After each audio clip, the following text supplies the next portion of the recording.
Oi, gente, tudo bem? Eu sou o Renan. Eu sou Tori. E agora a gente está começando com um quadro aqui no canal que é a Verborragia. E explica um pouquinho sobre o que é o Verborragia, Tori. Então, basicamente é um dos vídeos que a gente vai fazer aqui, em que a gente senta e conversa sobre um tema, assim, aleatoriamente.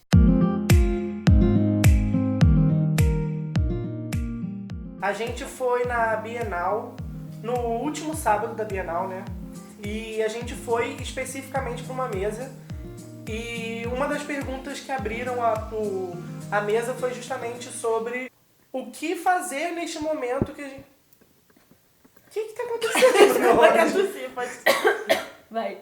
E uma das perguntas que abriram a mesa, o que eles achavam que a gente podia fazer nesse momento, o que eles estavam sentindo nesse momento, com todas as coisas que estão acontecendo devido às medidas atuais do governo, né? E o João Silvério Trevisan, ele é um jornalista, escritor, e ele falou um pouquinho sobre como que a cultura do medo tem sido uma ferramenta, justamente, né, que o governo tem utilizado para desestabilizar as margens, né? E Não aí, só o governo, mas também a mídia, né?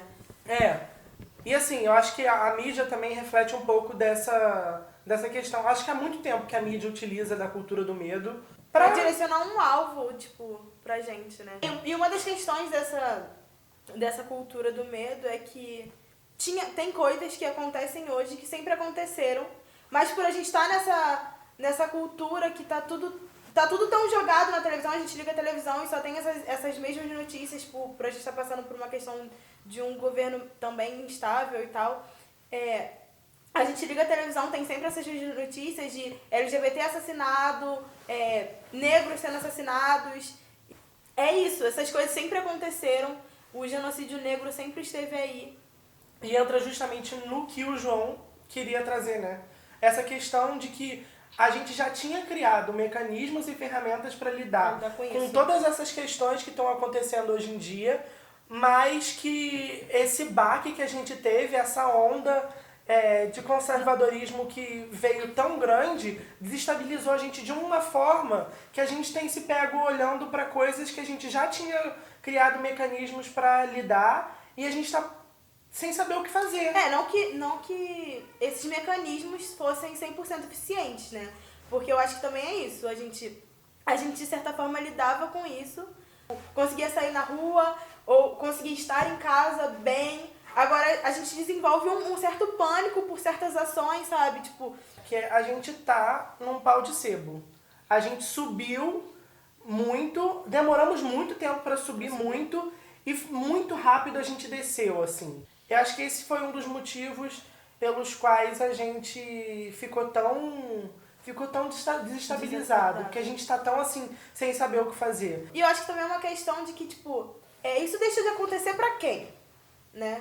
Porque se a gente fosse botar nesse recorte de, tipo, de um homem gay, cis, branco, que tem uma vida estável, pra ele realmente deixa de acontecer, pra ele realmente ele vai sair na rua e vai ser ok. Agora, pra uma bicha preta, afeminada, da Baixada, é um outro recorte também. E aí entra naquele debate que eu tenho visto muito agora as mesas de debate a respeito, que é a questão da necropolítica. O Estado definindo que corpo que pode ou não existir. Uhum. E aí todas as políticas públicas e todas as ações que o governo faz vão definir quais são esses corpos que são permitidos de ir e vir. Se é um corpo favelado ou se é um corpo da Zona Sul. E a gente sabe que o corpo favelado não tem os mesmos acessos do que um corpo da Zona Sul. E se tiver acesso, como essa pessoa se comporta nesses espaços? Né? Lá no Fundão, que é um ambiente extremamente elitizado, né? Uma universidade federal e tal, uma das maiores do Brasil. E... Eles são nojentos, pessoal do Fundão. Achei nada a ver eu tô falando isso. Então... Sendo gongados pela produção.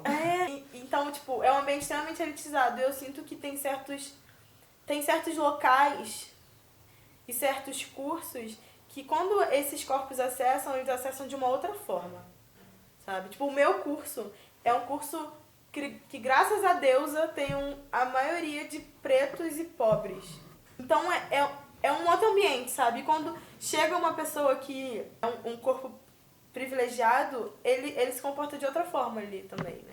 De acordo com a forma que a gente foi inserido na sociedade.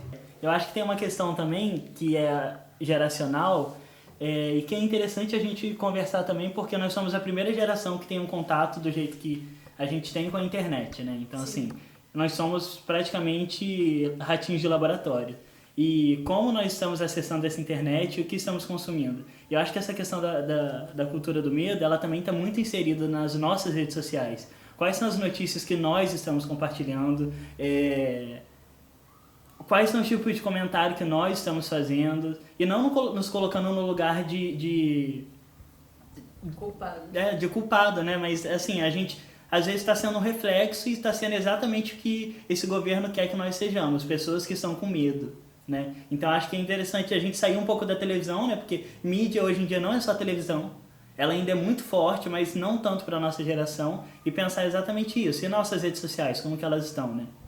Eu acho que aí entra no próximo ponto, porque eu acho que é interessante a gente pensar nessa questão de o que a gente está compartilhando nas nossas redes sociais, porque quando a gente vai analisar do porquê esse medo, a gente tem que analisar todas as esferas em que a gente está inserido, né? Mas, assim, também eu acho que a gente está no momento em que as pessoas têm medo. E tudo bem você ter medo. O que a gente tem que pensar agora é como que a gente vai lidar com esse medo. E o que ferramentas a gente pode fazer para que a gente possa contornar esse medo, né? A gente, tipo, vai pra... Você se descobre, tipo, uma pessoa LGBT, você ganha um manualzinho da militância. Se você vai decidir militar. Aí você lá, tal. Ai, tem isso aqui e tal. Aí, chega na hora, na prática, você recebe uma agressão na rua, ou você sofre uma LGBTfobia e denuncia e tal. Tudo bem, aquilo talvez até se torne uma denúncia real, vá pra frente. Só que a nossa saúde mental, ela fica como, sabe? Então eu vejo que é muito... Não sei a palavra que é, mas enfim. É muito internet, sabe? É uma parada que acontece aqui, mas na vida real é outra coisa. Aquele negócio de expectativa e realidade, sabe? Eu acho que é muito que a militância ensina a gente a combater para que isso não aconteça. E aí, quando acontece, como prosseguir a partir daí? Ninguém só se fala de tipo, existe apoio psicológico para isso. Mas, assim, acho que também é muito da gente não pensar as pessoas que vieram antes, que passaram por isso e a partir daí o que elas fizeram. A gente não sabe como elas seguiram a partir daí. A gente só milita em cima de tipo, isso não pode acontecer, isso não pode acontecer. Aí quando acontece, milita...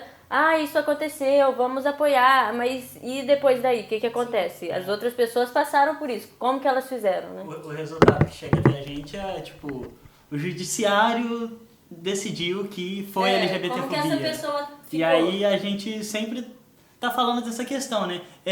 Aí eu acho que tá super ligado com a cultura do medo, porque assim,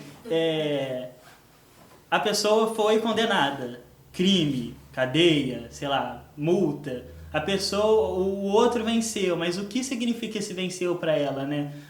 A gente acha que pode ser, tipo, muito, muito bom, ela conseguiu, sei lá o quê, mas é isso que vocês estão falando. E essa pessoa, como ela realmente tá, né? Porque a pessoa física que foi lá e denunciou, ela ganhou, mas como que tá o psicológico dessa pessoa, né? E assim, o que é vencer também, né? Porque a gente vai colocar, tipo, um LGBT... foi agredido. Não tô passando pano, galera. Mas, às vezes, isso aqui não chegou nessa pessoa, sabe? Não entender, mas assim, respeitar esse corpo, às vezes, não chegou nessa pessoa. Então, eu acho que talvez seja necessário fazer esse recorte. Tipo, eu sou uma mulher branca da Zona Sul, sapatão, e beija minha namorada em qualquer lugar. Você vai fazer isso na Baixada, você vai fazer isso na Zona Oeste? Você não vai, sabe? Você vai ser agredida, seja de uma forma verbal ou uma agressão física mesmo. Ou até só um olhar. Exatamente, até um olhar de fetiche, que é uma agressão, sabe? Então, tem esse recorte também de esse entendimento de respeito chegar no outro. Porque esse outro aqui também, que tá sendo preso, condenado... na maioria das vezes ele também não é respeitado. Porque se a gente for falar disso, a gente entra na questão da população preta ser a população carcerária, sabe? E também foi uma discussão que foi levantada na época em que estava sendo criminalizado, né, aquele processo de criminalização da LGBTfobia, e que eu acho que super foi apagado, assim, ninguém quis muito pensar nem conversar sobre isso, que é justamente essa questão, tá, criminalizou. Quem são as pessoas que vão presas? Em qualquer tipo de crime, quem são as pessoas que vão presas? É um pouco disso que você estava falando, a gente não vai conseguir achar essas respostas atrás do computador. É no coletivo que a gente vai conseguir achar as respostas para essas perguntas que a gente está fazendo. Eu acho que essa questão de estar próximo a outras pessoas também é muito desmistificar o outro. Porque nessa cultura do medo, cria-se um outro, na maioria das vezes, ou quase sempre, o pobre, preto, favelado, que é o bandido, né? Que é o perigo, ele é o perigo. E aí, quando a gente se aproxima, muitas vezes a gente conhece a outra pessoa que foi dada como perigosa, como tenha medo dela, e não é isso de fato. E aí a gente se aproxima, a gente revê o que foi nos dado por meio das mídias, e aí a gente refaz essa cultura, né? Meio que a gente rompe com ela, tipo, não, o outro é essa pessoa aqui, física, que eu tô tocando, que tem passadores, que tem a situação dela que eu não conheço qual que foi me ensinada de outra forma, e não é isso que eu tô vendo, né? Essa é outra pessoa, e aí acho que a gente meio que rompe com esse ciclo de identificar o perigo sempre no outro também, né? Conclusão. Não há conclusão. A gente concluiu nada aqui, 2 horas falando, a gente concluiu nada. É isso, gente, tira suas próprias conclusões. Ou também não precisa de conclusão. Não precisa, Não eu também acho que não Vamos precisa. achar a conclusão sozinho. Eu acho que a Sabe como eles conclusão- podem achar a conclusão junto com a É isso gente? aí. No próximo vídeo. Curte, compartilha com seus Manda pros colegas. amigos! Se inscreve aqui, liga o sininho pra você ser notificado sempre que a gente postar um vídeo novo. A gente tem muita coisa legal vindo por aí. O Verborragia vai ser um quadro fixo. A gente vai ter verborragia direto, vocês vão ficar cansados de verborragia. Deixa aqui nos comentários o que vocês acham sobre o assunto. Deixa também aqui nos comentários uma sugestão do que você quer ver a gente fazendo. A gente vai deixar nossas redes aqui embaixo. Eu sempre quis falar isso. Aqui embaixo. Segue a gente no Instagram, segue a gente no Twitter. A gente não tem Twitter. E a Mas gente não vai tem fazer. banheiro, eu acho bom já deixar claro também. Então não vai dar pra colocar macarrão na banheira, não tem banheiro. Nutella na banheira. Meu sonho de princesa era entrar numa banheira de Nutella, uma banheira de lentilha. Não ela feita, mas ela crua, assim, porque eu sou crudívera.